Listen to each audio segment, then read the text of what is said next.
ขอสวัสดีพี่น้องท่านผู้ฟังป้าน้อยป้านานพ่ออุ้ยแม่อุ้ยที่รับฟังรายการจากสถานีวิทยุกระจายเสียงพระพุทธศาสนาแห่งชาติและสังคม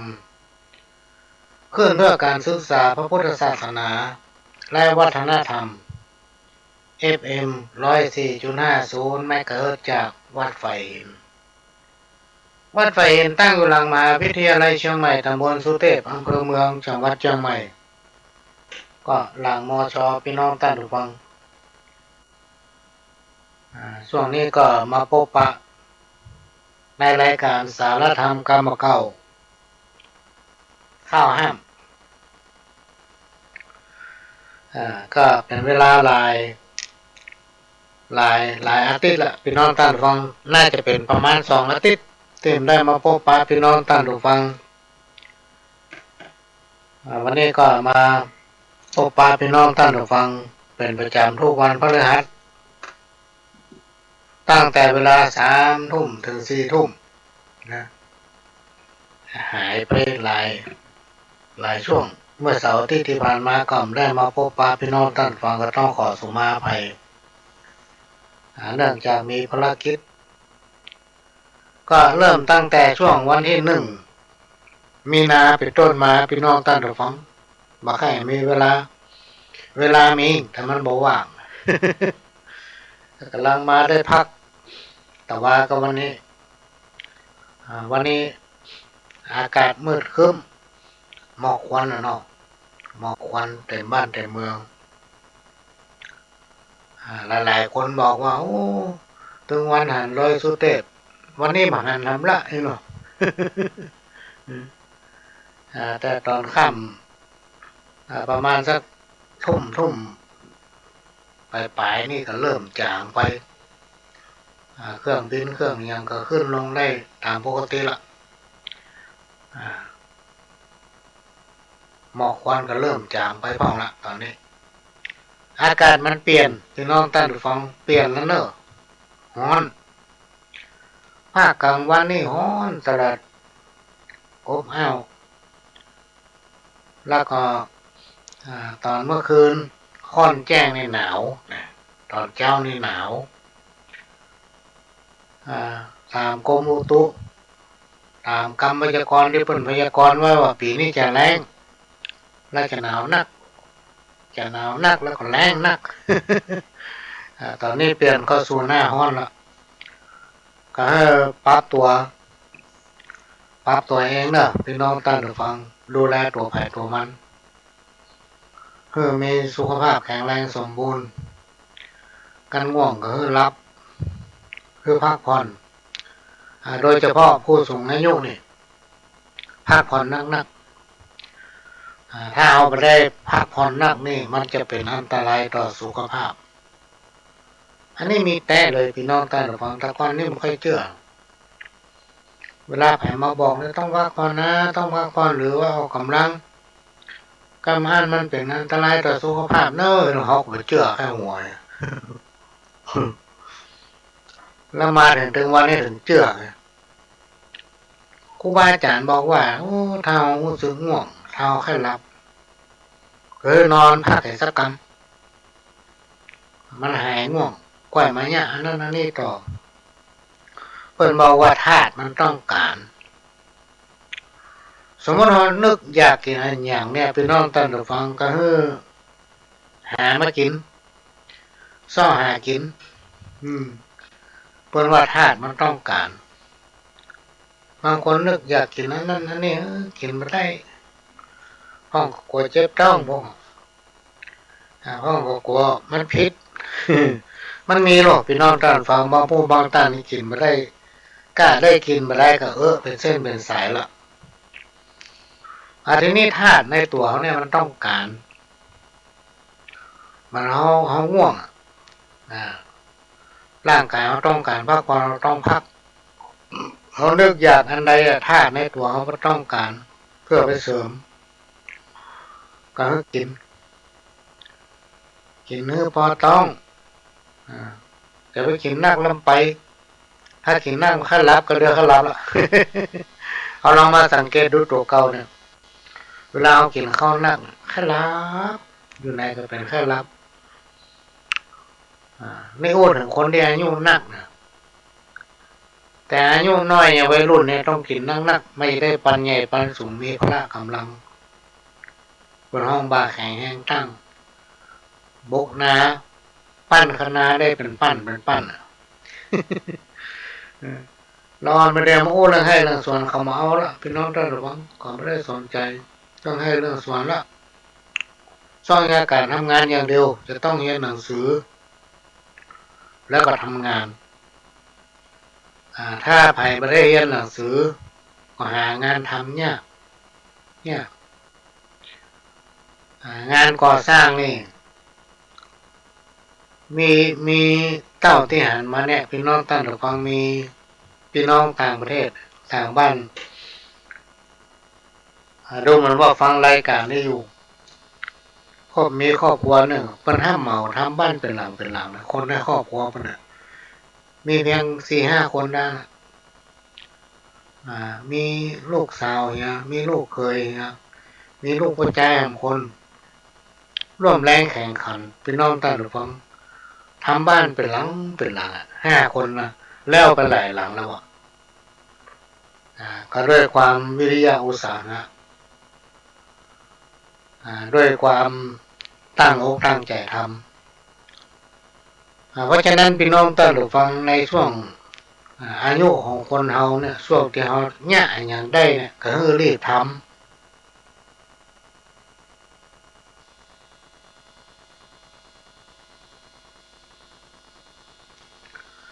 เมื่อเอาทำไปแล้วก็ต้องจ้างใจนะต้องจ้างใจจ้างกินหมายความว่าต้องรู้จักบริหารตนเองยิ่งในยุคปัจจุบันเนี่ยพี่น้องท่านผู้ฟังอันยังก็แปลงมันแจ้ก็เดือดร้อนในบ้านในเมืองเฮานะในต่างประเทศก็เดือดร้อนนักเหมือนกันเกี่ยวกับเศรษฐกิจเกี่ยวกับอาหารการกินเกี่ยวกับของใจในครัวเรือนเนี่ยแปลงอย่างเดียวกันโดยเฉพาะถึงวันเนี่ยน้ำมันก็ขึ้นราคาก๊าซหุงต้มก็ขึ้นราคาทุกอย่างขึ้นราคาหมดตั้งแต่พริกเกลือไปถึงกะปิ5 พักแม้มันจะปลูกทำบ้านเนี่ยพี่น้องท่านผู้ฟังมันก็ต้องใจผลิตภัณฑ์ หรือว่าเชื้อที่เรานำมาจากที่อื่นต้องเอาใจใส่ขนาดนักมันถึงจะงามแล้วก็เอาไปกินลำเอาไปขายก็ได้ราคาคนกล้าก็ขายแพงคนซื้อก็ขายซื้อถูก เป็นไปตามสภาวะนะนี่ก็เป็นห่วงก็ต้องขอฝากให้พี่น้องท่านผู้ฟังคนใจบุญคนใจดีทั้งหลายเนี่ยรักษาสุขภาพในช่วงเนี้ยนะก่อนที่จะนำเอาสาระสัพพะพี่น้องท่านผู้ฟังมาเล่าสู่กันฟังสิ่งที่เราจะละบ่ได้ก็คือสถานี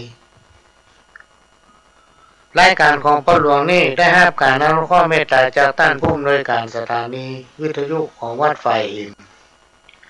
FM 104.50 เมกะเฮิรตซ์ซึ่งถ้าชื่อเต็มเป็นสถานีวิทยุพระพุทธศาสนาแห่งชาติและสังคมขึ้นเพื่อการศึกษาพุทธศาสนาและวัฒนธรรม104.50 เมกะเฮิรตซ์ก็ได้รับการอนุเคราะห์เมตตาจากท่านผู้อำนวยการสถานีขโยมเก่านำเอาสาระสัพพะร้อยอันปันเรื่องจากประสบการณ์นำเอาสาระสัพพะร้อยอันปันเรื่องจากการที่ได้เรียนรู้ได้จดได้จำจากครูบาอาจารย์มาเล่ามาสู่กันฟังถ้าถึงประสบการณ์เนี่ยพี่น้องท่านผู้ฟังก็ลองจะฟักไฟในเรื่องนี้มาเป็นเวลาเมิน ถ้าจำความได้ตั้งแต่ปี2500น่าจะเป็น21-22เนี่ยเปิดมาขอไปตัวหนังขายยาวสปะให้บัดนี้มาขอไปภาคมวยพ่องไปหันไปนี่พ่องก็เลยมีประสบการณ์หลายอันหลายอย่างพี่น้องท่านผู้ฟังสมัยที่อยู่วัดก็ทำไปเนี่ยไปเนี่ยข่าวพอน้อยพอนานไม่ได้ไปหาเปิ้นก็ไปมาหลายที่หลายแห่งพี่น้องท่านผู้ฟังก็เลยได้ประสบการณ์ก็มาอู้ให้พี่น้องท่านผู้ฟังฟังถึงวันส่วนมากก็จะเน้นในด้านศีลธรรมใครก็ตามพี่น้องท่านผู้ฟังถ้าจิตใจมีเมตตามีเผื่อแผ่จิตใจมีศีลมีธรรมเพิ่นฮ้องว่าเป็นคนที่มีจิตใจงามนะหน้าตาก็จุ่มจื่นไปที่ไหนแผ่ก็ชอบแผ่ก็ฮักคนใจดำเนี่ยไปไหนแผ่ก็ตึงบ่ชอบเพราะมันเป็นคนใจแคบใจดำคนเลยบ่ชอบจากประสบการณ์ในหลายอย่างเนี่ยพี่น้องท่านฟังนำมาเล่ามากู้กันฟังสิ่งที่เฮาหันว่าอันนี้มันดีมันมีความสำเร็จถ้าทำแล้วดีหลายอย่างที่เฮาหันว่านั่นมันเหมาะสมมันบ่ดีแน่ก็จะตัดไปมันนำมาอู้ฟังพี่น้องท่านฟังจากประสบการณ์ของตนเองนี่บ่ได้อู้เพื่อเข้าข้างตัวเก่าถ้าอู้หนึ่งประสบการณ์ทางด้านหลายๆด้านเนี่ยพี่น้องท่านผู้ฟังจากที่เขาทำมาตั้งหลายๆปีจนประสบความสำเร็จเป็นต้นแบบเพื่อการสังคมชุมชนได้ก็คือศูนย์การเรียนรู้ชุมชนนะที่มันถาวรมาได้คืออย่างอายุสังขารของเขาเนี่ยระยะเวลานะเพราะการเป็นผู้นำนั้นมันจะมีระยะเวลามีกำหนดเมื่อระยะเวลาที่เราเป็นผู้นำหมดไปเนี่ยเราต้องหยุดต้องปล่อยวางปลงตกในสิ่งที่ผ่านโดยไม่ได้ยึดติดถ้าไผ่หลงไปยึดติดกับสิ่งที่ตัวทำที่ตัวผ่านมาพี่น้องท่านฟังนั่นปัญหาเกิดแล้วเขาก็นำเอาสิ่งที่เขาทำแล้วประสบความสำเร็จเป็นต้นแบบเพื่อกับระดับหมู่บ้านระดับอำเภอระดับจังหวัดรวมมาถึงระดับประเทศก็สรรเอาสิ่งที่ดีๆพี่น้องท่านฟังมาเล่าสู่กันฟังว่านี่ดีอันนี้ดีเนอะอันนี้ไม่ดีเนอะสิ่งที่ดีที่สุดก็คือความขยันและมีใจฮักเวลาทำอันใดเนี่ยต้องตั้งใจทำด้วยความขยันหมั่นเพียรและก็มีใจฮักกับสิ่งที่ตนเองทำเหมือนเท่าวันพืชปลูกพักเนี่ยพี่น้องท่านผู้ฟังเท่าปลูกแล้วก็ล่ามไว้ฮะมันก็ตายมันใหญ่ถ้าเอาใจใส่รดน้ำพรวนดินพี่น้องท่านผู้ฟังดูแลมันถึงวันเนี่ยวันใดวันหนึ่งมันถึงใหญ่ขึ้นมาแล้วถ้ามันเป็นผลิตภัณฑ์ที่เราไปจำหน่ายขายได้ประเภทพืชผักอย่างนี้ก็สามารถทำให้เราได้สตางค์หลังจากเขากินเหลือแล้วก็เอาเพื่อแผ่แบ่งปันกันไปจากนั้นก็เอาไปขายประเดี๋ยวนี้พี่น้องท่านผู้ฟังถ้าไปที่ไหนปลูกผักโดยไปใส่ปุ๋ยเคมีปลูกแบบธรรมชาติเนี่ยพี่น้องท่านผู้ฟังราคาดีแล้วถ้าเอากินมาก่อนเป็นพิษเป็นภัยเขาถึงผักที่เป็นใส่ปุ๋ยเคมีเนี่ยก่อนที่เขาจะกินเขาไม่แจ้นะเมื่อมันเมื่อเนี่ยน้อย มาแจ้นะมันน้อยเวลาเอาออกจากน้ำก็เอาน้ำให้มันยัดนะจะไปมากินสดอันนี้เขามันเล่าฟังกับไปต้มเป็นต้นว่าอาหารการกินเนี่ยพี่น้องท่านผู้ฟังถ้าเอาใส่ตู้เย็นแต่ก่อนมันมีตู้อาหารเนาะแล้วตู้อาหารสมัยก่อนเนี่ยเฮาอย่างใส่อยู่ให้วันข้ามเนี่ยบางทีพดแผมพูกมันยังกินได้อยู่เนี่ยอากาศสมัยก่อนกับเดียวมันเหมือนกันเดียวเราจะอากาศมันเป็นพิษกับมันดูจะแม่นถ้าว่ามาแจ้อากาศเป็นพิษหรอกมันก็น่าจะแม่น อากาศมันเปลี่ยนพี่น้องท่านผู้ชมเขาสังเกตดูหน้าดินสังเกตดูใบไม้สังเกตดูต้นไม้ถ้ากลางวันเนี่ยใบมันจะเหี่ยวพออย่างมันจะตายพออย่างมันไม่ได้กินน้ำพออย่างว่าเขาไม่ได้ลดน้ำมันเพราะอากาศมันแห้งมันเหมือนสมัยก่อนอากาศปัจจุบันกับแต่ก่อนเนี่ยต่างกันนักขนาดเลยพี่น้องท่านผู้ฟังสมัยก่อนเนี่ยเขาคิดว่าเวลาเขานอนยกตัวอย่างเขานอนบ้านเขาเมื่อคืนเขาจะกางมุ้ง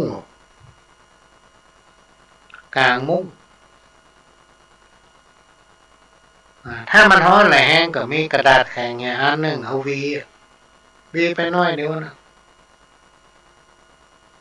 ประมาณสัก3 ทุ่ม4 ทุ่มมันก็อากาศเปลี่ยนเริ่มอากาศดีขึ้นเขาก็อยู่กันได้ปัจจุบันนี่กางมุ้งไม่ได้เลยนะพี่น้องท่านผู้ฟังจะเป็นปี อยู่ในบ้านตัวเก่านะร้อนเพราะว่าอากาศมันเปลี่ยนถ้าเอาฝืนตัวเก่าก็เป็นภัยกับตัวเองสุ่มเสี่ยงต่อโรคต่อภัยสัพพะเพราะฉะนั้นในยุคปัจจุบันเนี่ยธรรมชาติมันเหมือนแต่ก่อนรวมไปถึงจิตใจของคนก็เหมือนแต่ก่อนปกตินี่ประมาณทุ่มนี่ประหลวงถึงจะนั่งดูข่าวเนาะมันเจ้าเนี่ยก็จะนั่งดูข่าวช่วงเย็นหรือว่าเที่ยงเวลาว่างก็จะนั่งดูข่าวทำพิมพ์หนังสือไปตัวฟังไปตัวประเด็นนี้ไม่อยากดูแล้วพี่น้องท่านผู้ฟังก็มีก็เรื่องบดี เรื่องที่เขาฟังแล้วทำให้จิตใจเขาโหดหู่โดยเฉพาะอย่างความโลภความรักเนี่ยยามเมื่อฮักกันนี่ฮักแตะฮักว่าคิดใจกันมาหน่อยเดียวฆ่ากันนะพี่น้องท่านผู้ฟังมีในหันมัดในข่าวมีเหตุการณ์ที่ผิดปกติผิดมนุษย์ผิดคนเกิดขึ้นตึงวันในบ้านเมืองเราเพราะฉะนั้นในฐานะที่เราเป็นผู้สูงวัยพี่น้องท่านผู้ฟังเราจะต้องสรรหาดึงเอาลูกเต้าเราหลานเนี่ยเข้าหาธรรมะหรือว่าเข้าวัดเข้าวายการเข้าหาธรรมะเนี่ยพี่น้องท่านผู้ฟังมันจะทำให้จิตใจเราเนี่ยดีขึ้นนะหูจักดีหูจักบ่ดีนะโอ้อันนี้มันดีโลอันนี้มันดีโลเมื่อหูจักอันนั้นดีอันนี้บ่ดีแล้วในที่สุดเราจะหูจักตนเองนะจะหูจักตนเองจะบริหารตนเองได้การบริหารตนเองก็จะต้องทำตนเองตามที่อู้มาบ่อยๆนะคือทำตัวเองให้เป็นน้ำเกิงแก้วถ้าลวกก็จะไปลวกล้ พูดเป็นภาษาชาวบ้านเรานะถ้าเง่าก็จะไปเง่าเกิน บางคนนี่ลวกแต้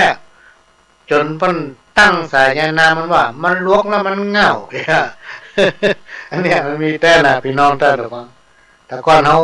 ยังเถียงคนเฒ่าแก่ลวกเง่าไปมีจะได้เนาะ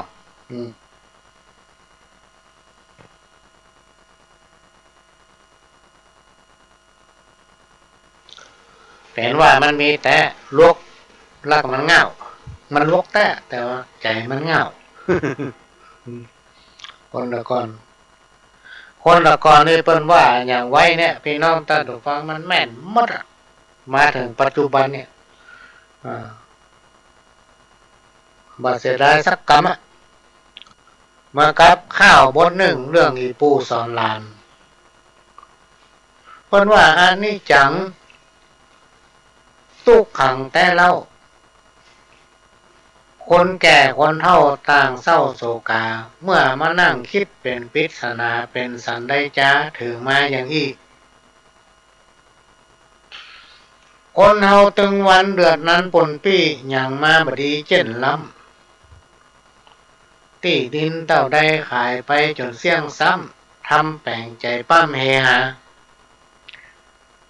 จับลางห้องนั้นสำคัญนักหนาที่ส่วนที่นาเปิ้นหาไว้ฮือวางจักสุกใจซ้ำไก่ปูตื้อแบ่งขายเต้าฮือบ่ค้างก็รถเต็มถนนน่ะพ่อแม่ก็ได้ขายตีแปลงเนี่ยตกปางไปลุนดูนอ้างว้างของมันบัดล่างดีทำพ่อแม่สอนไว้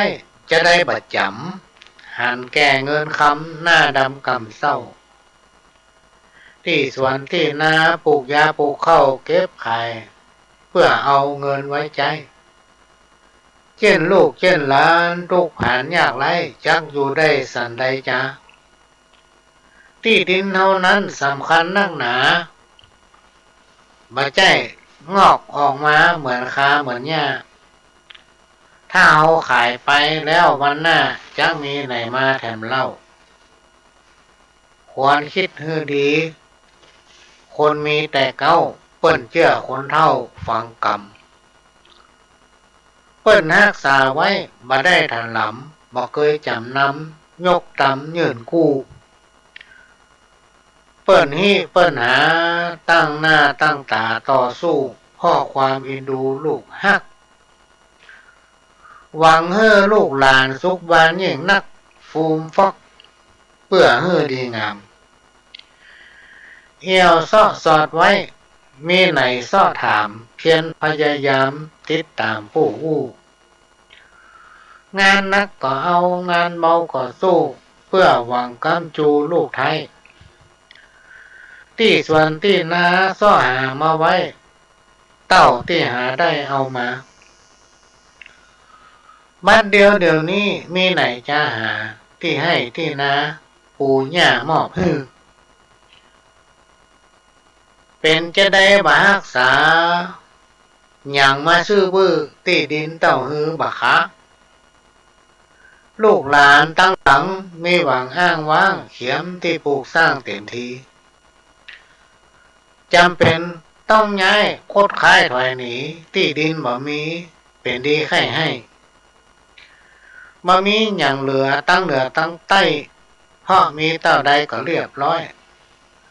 เพื่อหู้คิงมาน้ำตาปอย้อยมีแต่เศร้าส้อย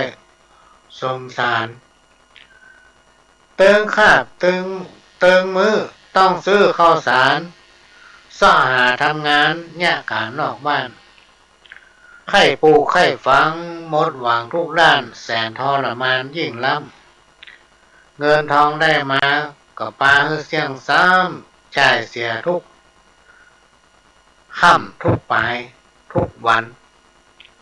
หัวอกสะแม่งกินแหนงได้ขายเพื่อหู้พอไว้ใจหายใจเต้นมีงัวมีควายเก็บไข่เป็นเส้นเขียมบริเวณที่ไว้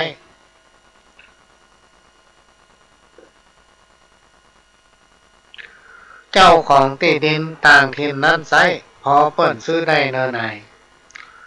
ล้อมหัวเรียบร้อยเป็นถ้อยเป็นสายพ่อกลัวงัวควายวุ่นวายออกเข้าคิดแล้วเสียใจนั่งในก็เศร้ามีแต่ซบเซาต่ำก้อย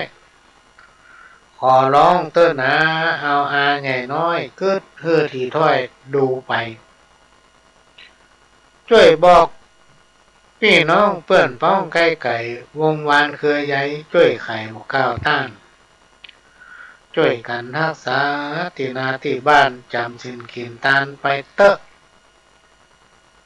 มันก้ามันขายมีลายเปิดเลอะ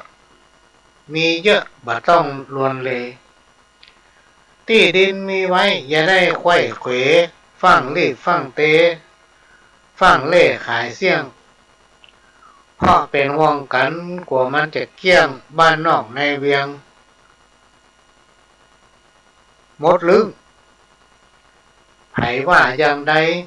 จะไปใจปึ้งเฉยไว้มันถึงดีเอง อันนี้เรื่องกรรมจมของคนเฒ่าอีปู่สอนหลานนะคนสมัยก่อนเนี่ยเพิ่นบอกว่าขอมีที่อยู่ที่กินเถอะมีที่อยู่เถอะที่กินเนี่ยเอาไปซ่อกินเอาตั้งหน้าอีกหมายถึงว่ามีบ้านอยู่มีที่ดินเป็นของเฮาบ่ได้เจ้าไผมีที่ดินเป็นของตัวเก่ามีบ้านมีเฮือน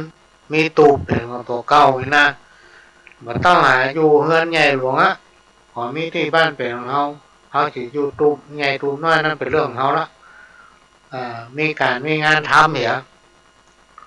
ลูกเจ้าก็ไปอะข้ามมาก็ปิดเพราะบ้านของเฮาเนาะเฮาบ่ต้องได้ไปเจ้าแต่กับป้ากับขายมดเนี่ยคนก่อนเพิ่นสอนไว้ถ้าขายมดต้องได้ไปเจ้าเพิ่นอยู่ไปรับจ้างมาแทนที่จะพอกินวิทย์กินพ่อหยังต้องเอาไปเสี่ยงกับเจ้าของมันเพิ่นก็เลยสอนว่าถ้ามีบ้านอยู่เนี่ยจะอยู่อย่างใดก็ได้ที่กินเอาไปซ่อกินตั้งหน้าอันเนี้ยคนตะกอนเพิ่นสอนไว้พี่น้องท่านผู้ฟังม่วนอกม่วนใจนะกินได้นอนหลับมันต้องไปเป็นหนี้เป็นสินไปเป็นหนี้เป็นสินเพิ่นเนี่ยมันถึงมาม่วนพี่น้องท่านผู้ฟัง บ่ม่วนแต่คำเดียวก็เสี่ยงเดือนคำเดียวก็เสี่ยงเดือนโดยเฉพาะสิ่งแวดล้อมเนี่ยพี่น้องท่านผู้ฟังห้อยต้องช่วยกันรักษาอนุรักษ์ไว้ต้นไม้เส้นหญ้าเนี่ยบ้านไหนถ้ามีต้นไม้เนี่ยมันจะร่มรื่นเย็นเนี่ยและต้นไม้เนี่ยพี่น้องท่านผู้ฟังตามที่ครูบาอาจารย์เพิ่นฮู้ฟังมันซึมซับเอาอากาศที่ดี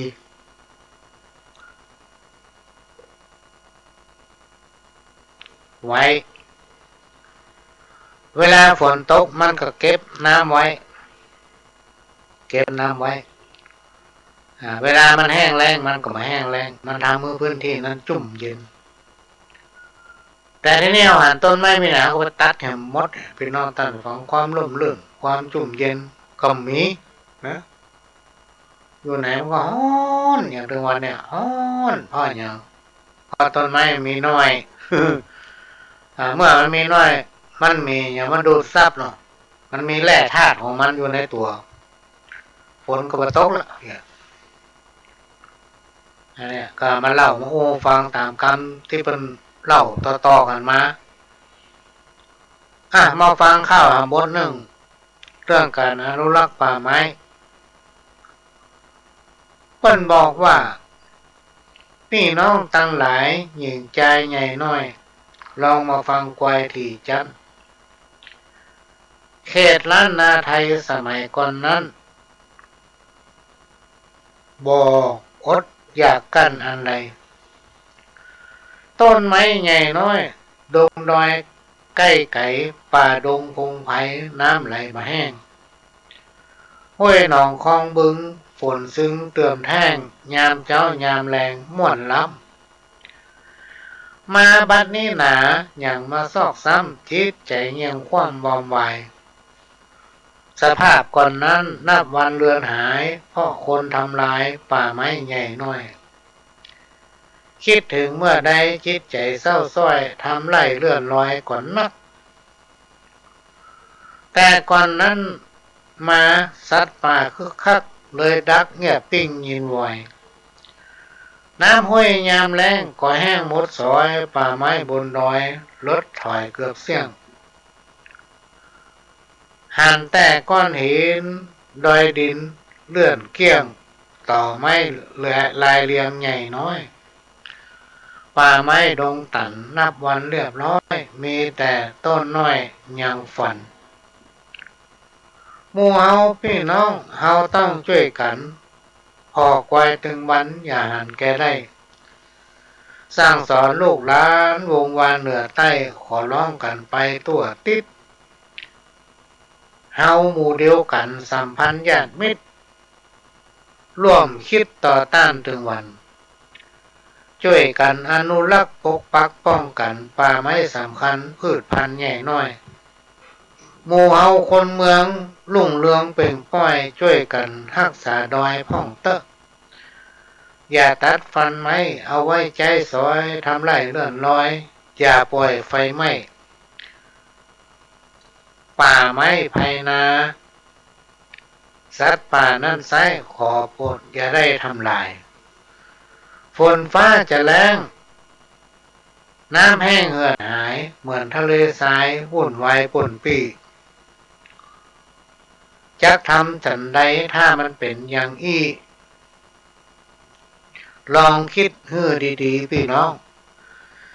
ย่อประนมก่อนอ้อนวอนขอร้องตั้นที่เกี่ยวข้องทุกคนอนุรักษ์ไว้ป่าไม้ไพศาลตัวทุกตำบลทุกหนแห่งห้องอย่าปากันเฉยเมย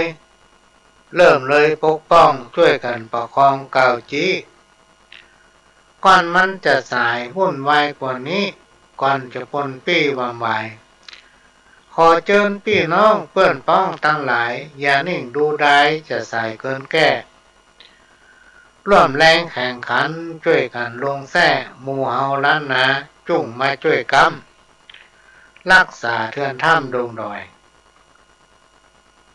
ป่าไม้มีนกน้ำตกเป็นฝอยหน้าพ่อหน้าควายเลิศลอยวันหน้าสัตว์ป่าอาศัยป่าไม้ใบหญ้าฝูงซากุนาคึกคักรับตานึกดูหน้าอยู่ยิ่งนักหน้าฮักอยากได้เดี๋ยวไวอยากได้อย่างนี้บ่มีสงสัยถ้าช่วยกันไปสมใจแม่นมั่นสมใจแม่นมั่น เนี่ยพี่น้องท่านผู้ฟังเอาเตียวเข้าแพะเข้าป่าเนี่ยมันม่วนมันจุ่มอกจุ่มใจเนาะมันเย็นแต่ในยุคเดียวขี่รถไปทางใดแห้งแล้งหมด พอแล้วก็ตึงม่วนนะเพราะฉะนั้นเราต้องช่วยกันดูแลเนอะพี่น้องท่านผู้ฟังเพื่อว่าความร่มเย็นเป็นสุขสิ่งแวดล้อมและธรรมชาติที่เราเคยอยู่มาสมัยก่อนจะพลิกคืนมาเหมือนเก่ามันหลังถึงวันนี้มันยังแขวนหน่อยเพราะว่าบ้านถ้าใครทำบ้านใหม่นะเพิ่นแทบจะไปใช้ไม้กันเลยเพิ่นจะใช้ปูนใช้ของที่มันทันสมัยไม้เลยหายใจโล่งหน่อยนอกจากเราจะช่วยกันรักษาสิ่งแวดล้อมนะเราก็จะต้องรักษาวัฒนธรรมและประเพณีจะต้องทำตัวชื่อตรงเป็นแบบอย่างให้กับลูกกับหลานสร้างสรรค์เพื่อสังคมอยู่เย็นเป็นสุขเว้นการทะเลาะเบาะแว้งเว้นจากการแบ่งกันเป็นโคกเป็นเราถ้าบ้านใดสังคมไหนมีความสมานฉันท์มีความสามัคคีอยู่ด้วยกันเหมือนพี่เหมือนน้องสังคมนั้นเจริญพี่น้องท่านผู้ฟังบ้านนั้นเจริญ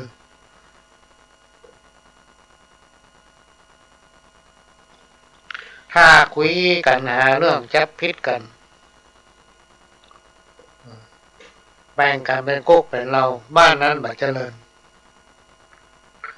เมื่อบัดเจริญแล้วมันเป็นทินที่เขาอยู่อาศัยพี่น้องท่านผู้ฟังรับรองว่ามันบ่มีภัยที่ต้องการให้ลูกเต้าเราหลานของตนเองอยู่ในสังคมที่บ่มีความสามัคคีในเขามีบุญเขาเกิดมาร่วมกันในชาตินี้พวกเนี้ยก็แสดงว่าเขาได้ทำบุญร่วมกันมาตั้งแต่อดีตชาตินี้เราเลยเกิดมาพบปะกันเพราะฉะนั้นเราต้องช่วยกันนะพี่น้องท่านผู้ฟังก็เหมือนข้าวบนเนี้ยเพราะว่าความสมานฉันท์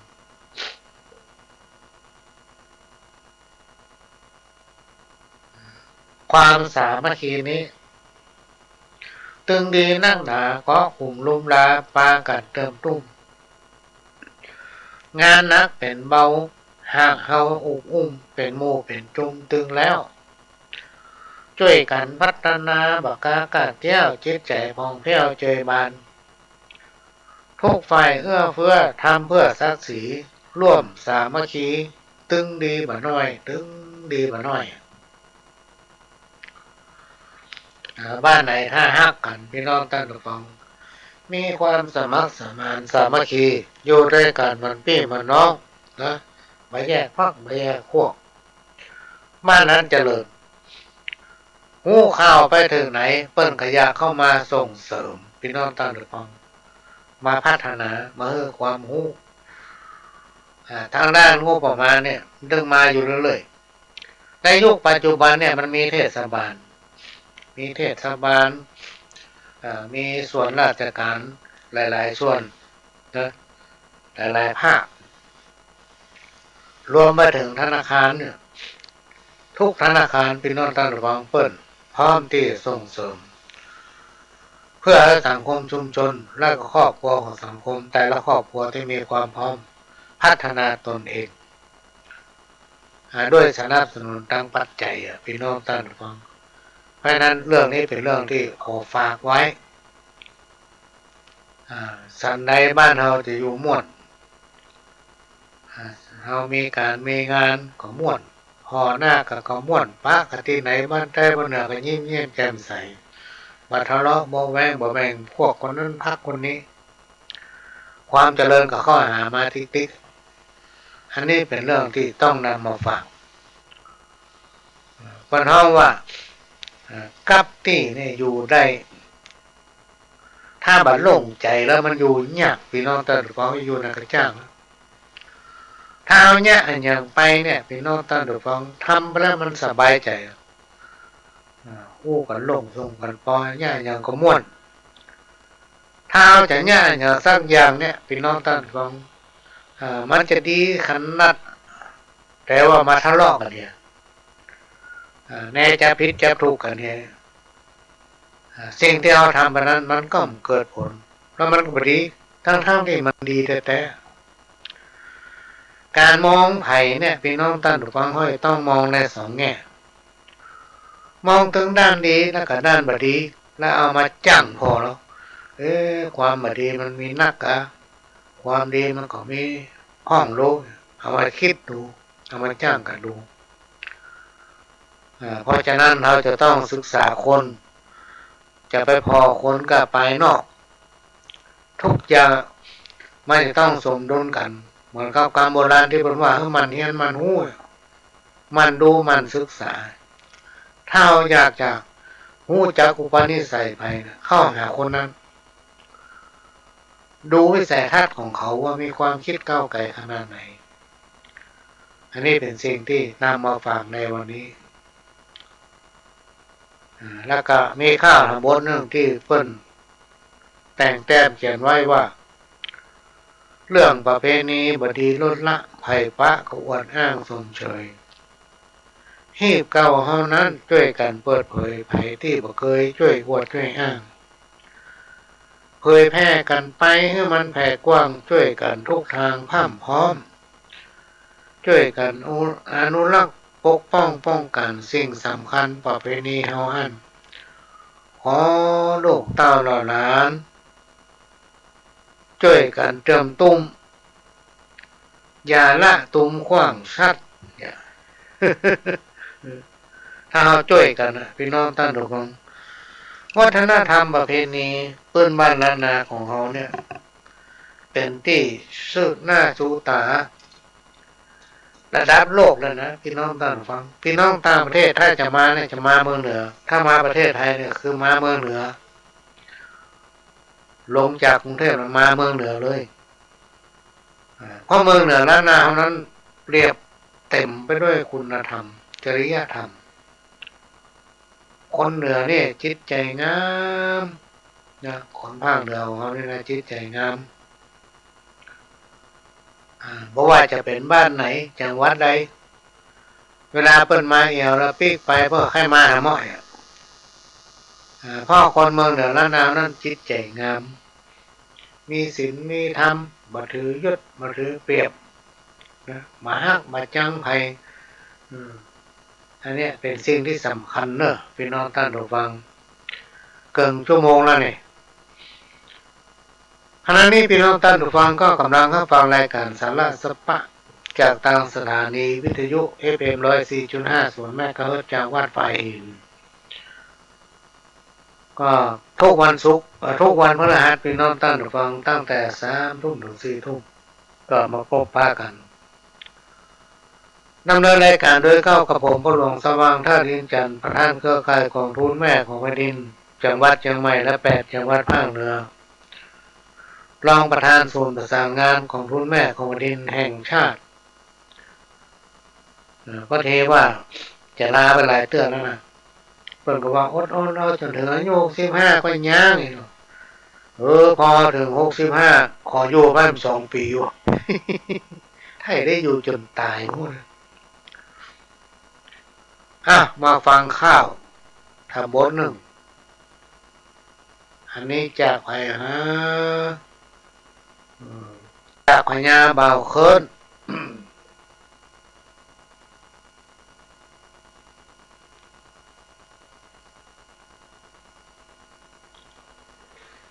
ต้องขอสมาภัยกันเนอะพี่น้องท่านฟังเสียงมันยุบขาดบางเตื้อวันนี้เริ่มจะเป็นวัดอะถ้าไปเปิดฟังวิทยุก็วิทยุไว้ห่างๆก็จะติดวัดเนอะ อาการมันเปลี่ยนอย่างที่ว่าเนี่ยแล้วก็ตั้งแต่วันที่1มาจนถึงวันเนี้ยก้านี่ย่าง2 วันเนี่ยพี่น้องท่านฟังแต่ละวันเนี่ยบ่ค่อยมีเวลาเลยก็เลยไปได้ปะพี่น้องท่านฟังเสาร์อาทิตย์ที่ผ่านมานี่ก็ไม่ได้ปะเนื่องจากว่าภารกิจอย่างหมูนักแต่นักว่า วันนี้ก็ไม่ได้พักแต่ว่าไม่ได้ย่างวันพุธก็มีภารกิจวันมะรืนนี่ก็มีภารกิจก็พยายามนะพี่น้องท่านฟังหลีกเลี่ยงการรบกวนคนฟังเนาะรบกวนพี่น้องผู้ใจบุญทั้งหลายพยายามเพราะว่าช่วงเนี้ยมันหน้าการหน้างานเขาจะว่าหน้าหายคอมเมนต์ งานปล่อยหลวงติดกันนะพี่น้องท่านผู้ฟังวัดแต่วันเหนือคนมีปล่อยหลวงนักขนาดเลยโดยเฉพาะในเขตอำเภอเมืองมีหลายวัดเขตลำนองก็มีนักปีนี้รู้สึกว่าจะนักช่วงนี้แขกต่างบ้านต่างเมืองก็มาเอี่ยวนักบ้านเฮานะรถเต็มถนนถึงวันทุกซอกทุกซอยมาฟังข่าวนี้ข้าวกำจ่าบลาลีกลีส่งมาที่นี่จาก4 ห้องหัวใจพอฝากลมฝากฟ้าที่ภาคหัวใจฝากเมฆลอยไปไกลไปจนถึงบ้านเจ้า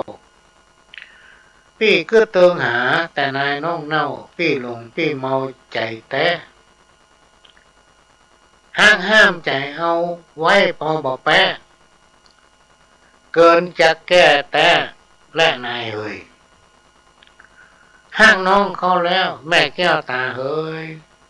หักแต่เลยเนินนายน้องเน่าตัวมอนข้างนี้จะขอก้าวชี้ความใน บอกขอฮักไผฮื้อหัวใจตามก้อยจะฮักสาวเจ้านางเดียวคนอื่นนอกนี้ถึงบ่แลเหลียวบ่กายบ่เตียวบ่เกี่ยวบ่ข้องยากศบตาผู้จานั่งจ้อง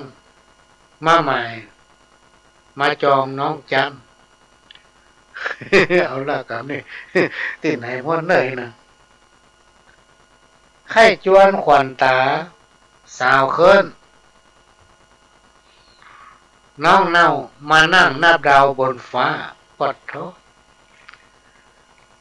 ไข้นอนหนุนตาสาว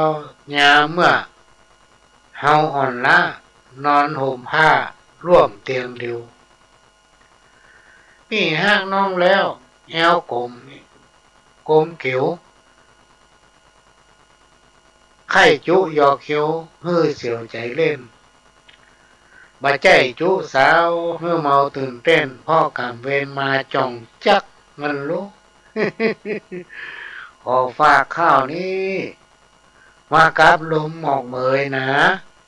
เป็นเสียงข้าวมาฟู่จ่าบอกเจ้าถ้าน้องบ่สนคงหม่นใจเศร้ายากเกินจะแก้เนอไหนถ้าหากปีนี้บ่มีความหมายหัวใจพี่คงไว้เสียใจมาน้อย โอ้นี่ตายแล้วนี่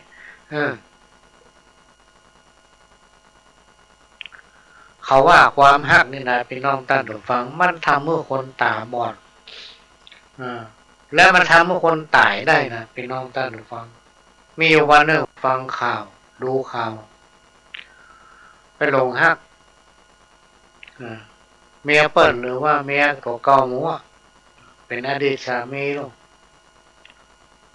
ฮะถึงจะเลิกลากันมาเป็นปี2 ปีก็ฮัก จนอดรนทนบ่ได้ไปขอคืนดีตัวแม่ยิงมันยอมคืนดีไงได้ค่าตึงปิ๊กไปอยู่ตัวสูงเบาไหนเลย โมจักมิดแตงพี่น้องท่านผู้ฟังจนไส้หอกมากล่องหน้าท้องเนี่ยยามมือฮักนะฮักไปฮักเงาโอ้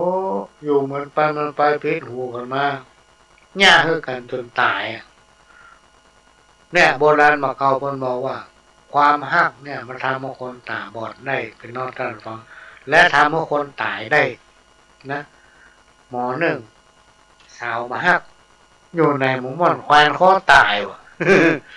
ก้าวสาวมาฮักบ่คิดถึงพ่อถึงแม่ที่เลี้ยงมันใหญ่โอ้พ่อแม่ฮักของอบของผมใหญ่ของคือใหญ่เนาะใหญ่แล้วทรงห่ำทรงเฮียนเนาะมีหยังก็หมดพอลูกผู้เจ้าตาดวงใจแม่ยิงคนเดียวมาฮักมันฆ่าตัวตายบ่คิดถึงพ่อถึงแม่ เรามาฟังข้าวของพี่นานเคินข้าวของพี่นานเคินนี่เป็นว่าจะไงพี่นานเบาเคินคนนี้มีแต่มนหมองบ่มีไผจ้องมาเป็นคู่ข้างเป็นพญาเบาเคินจอกมันหมอกเจ็บใจเร็วไปตั้งใดสาวในบ่พอหน้าบ่รอบ่เล่ายังข้าไปไหนภายในจะมาห่วมซ้อนยังมาง่อมในใจหัวใจสะท้อนมามีคู่ข้างนอนอิง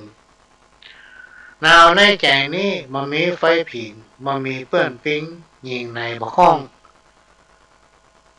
ได้หันสาวได้กล้ามาแอบจ้องตึงมามีไผมาจองเฮานี้พี่นานเป็นเมาเคินมาจันเมินใจเหงาขอน้องนงเหงาเข้ามาช่วยแก้ตัวพี่นานท้ายเหมือนนกไร้ก่อน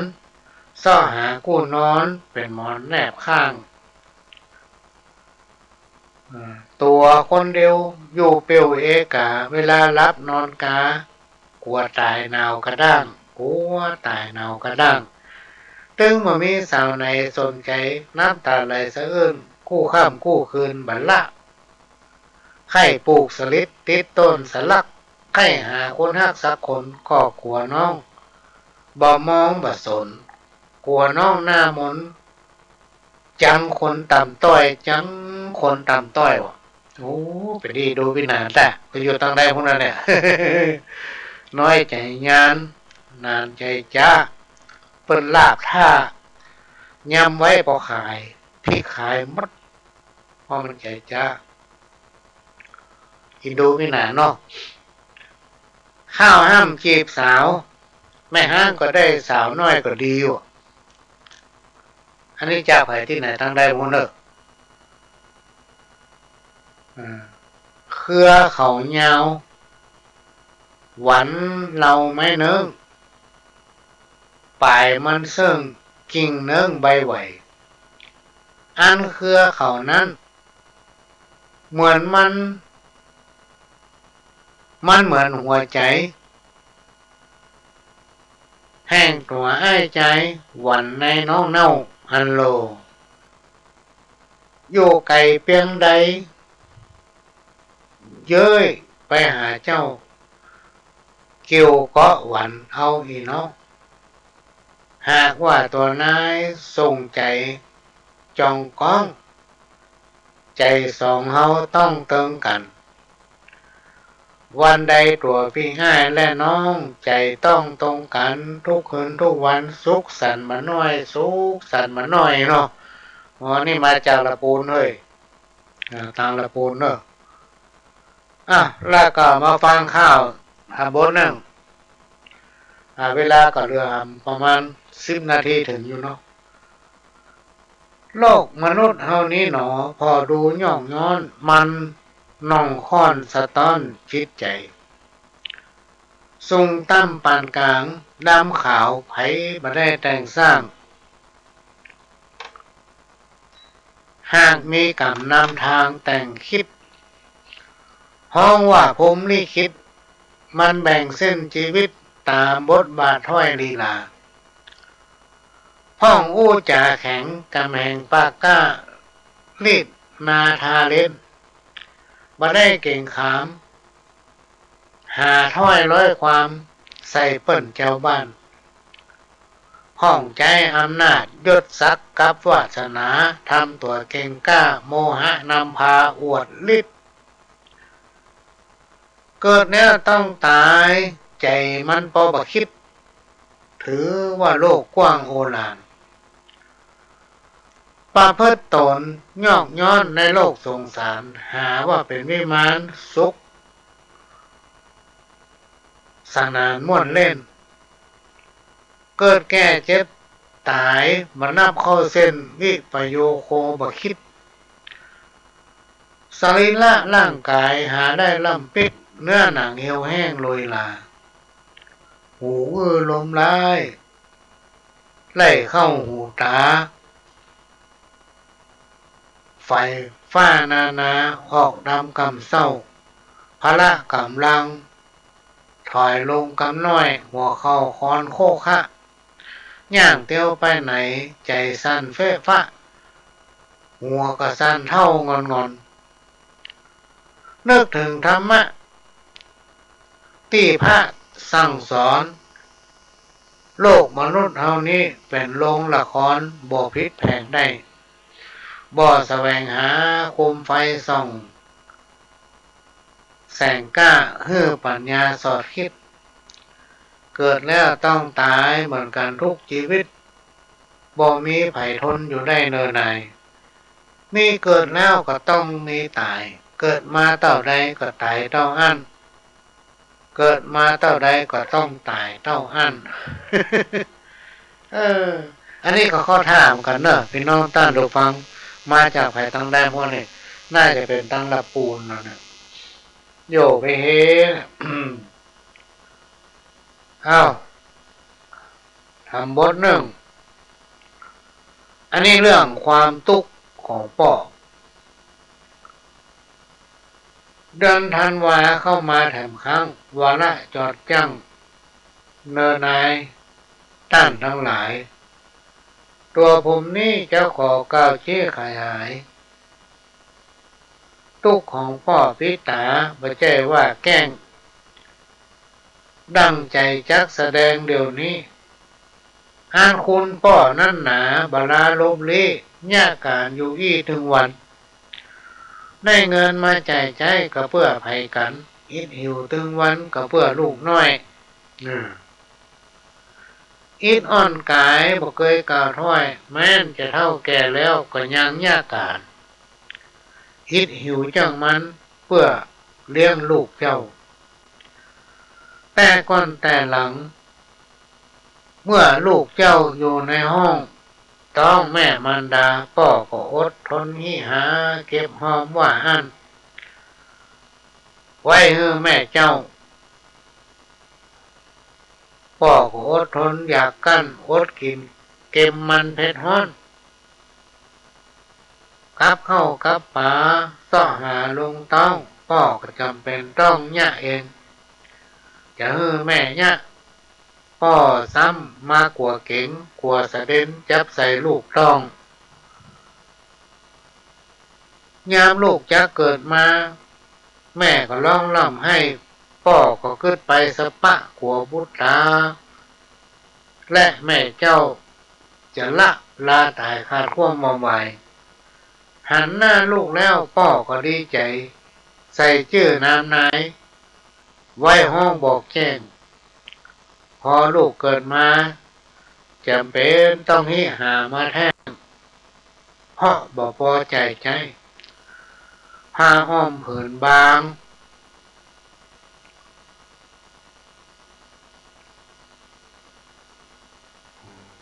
นี่ไหนลงไปละ ตัวหนังสือก็จัดดีเนาะ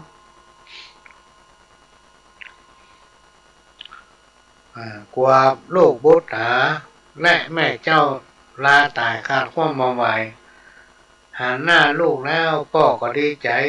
ใส่ชื่อฮื้อนายไว้ห้องบอกแจ้งพอลูกเกิดมาจำเป็นที่หาเสาะสตางค์มาแท่งกลัวบ่พอใจผ้าอ้อมผืนบางเสื้อผ้าของใจส่งเรียนหนังสือฝึกปือใจลูกใครได้อันใดพ่อก็ซ่อหามาฮื้อยามลูกโอ้ถ้าจะมาจบพี่น้องท่านผู้ฟังมันมีสองหน้ามันเล็กมันเล่นสองหน้าเต็มเลยเวลามันจะหมดละยาม5 นาทีก็เอาไว้ป้ากันใหม่ในวันมันแน่ใจว่าวันเสาร์นี้ได้พบป้าพี่น้องท่านผู้ฟังก่อนเดี๋ยวดูกันเนอะวันเสาร์ที่ถึงเนื่องจากว่ามีภารกิจน้อยหนึ่งถ้าไม่ได้ป้ากับวันเสาร์ของป้ากันว่าอาทิตย์แต่น่าจะมาป้ากันได้อยู่จะพยายามพี่น้องท่านผู้ฟังพยายามมาป้าเนาะเพราะมันยาวไปหลายเสาร์ละให้ดูตามสถานีให้ดูพ่อแม่ที่ห้าฟังรายการนี้เอิ้นอาการสนั่นเลยมาเลยเฮ้ยมาแล้วมานานมาแล้วน่ะ ก็รักษาสุขภาพเนอะพี่น้องท่านผู้ฟังทุกคนทุกท่านก็ขอให้พี่น้องท่านผู้ฟังได้ช่วยกันรักษาไว้ซึ่งสถานีวิทยุที่พี่น้องคนฟังทุกท่านเป็นเจ้าของเขาจะต้องช่วยกันทนุบำรุงอากาศมันเปลี่ยนยิ่งตอนเนี้ยมันจะเข้าสู่หน้าร้อนหน้าฝนหน้าลมพี่น้องท่านฟังพายุลมฝนเริ่มละวันนี้ช่วงบ่ายนี้เริ่มมีลมแห้งมาเป็นยกทางสถานีก็มีความจำเป็นที่ต้องทนุบำรุงไปเข้ามาทางในเมืองก็แวะเวียนไปเยี่ยมสถานีหรือบริจาคมันจะมีเลขบัญชีธนาคารของสถานีมันเอาออกถ้าไปดูทางเฟซทางไลน์เนี่ยจะหันมันเป็นรายการที่ออนไลน์เผยแพร่ภาพและเสียงไปทั่วโลกก็ขอฝากไว้ว่าสถานีวิทยุ FM 104.50 เมกะเฮิรตซ์ของวัดไฟเห็นนั้นเป็นของพี่น้องคนฟังทุกท่านเป็นเจ้าของที่เขาจะต้องช่วยกันทนุบำรุงสำหรับคืนนี้เวลามันหมดละพี่น้องท่านผู้ฟังพ่อหลวงก็จะขอนำรายการนี้จากพี่น้องท่านผู้ฟังไปก่อนรับนอนฝันดีมันการคู่คน จากพ่อหลวงสว่างท่าดินจันทร์ขอสวัสดีครับ